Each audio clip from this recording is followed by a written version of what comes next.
This is the third lesson of Chapter 8.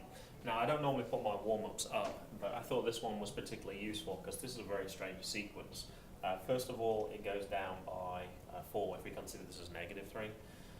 Then it goes up to 4, which is an increase of 7. Then it goes down to, so we can see that it's flip-flopping between positive and negative, so it's certainly not an arithmetic sequence.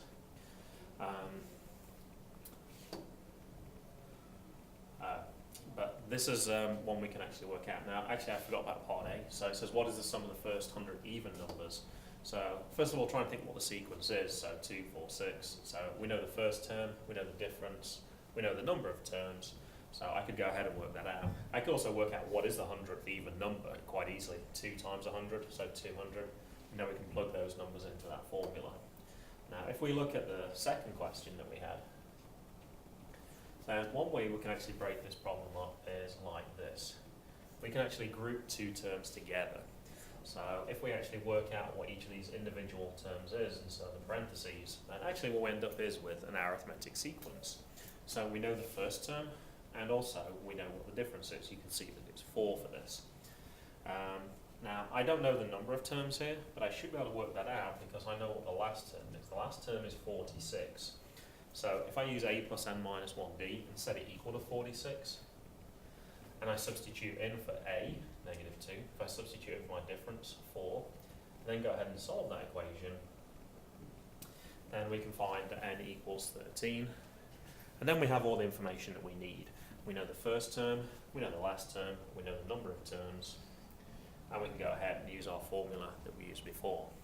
Now, there is a second way that we could answer that question as well. We could also break the question into two parts. I could just look at all the positive terms and then look at all the negative terms as well. And that's also, these are both arithmetic sequences as well. So it goes up by 3, goes down by 1, increases by 1. And then I could work out for each of these. Now, once again, don't know the number of terms, so I want to find out how many terms there are in a sequence. So a plus n minus 1d. First term is 1, so a is 1. Difference, we can see, is 3. And then we can go ahead and solve that equation. And if we keep going, we'll find that there's 13 terms, just like there was in the previous question, because obviously it's still the same question. Now, it also means that this will be 13 terms as well.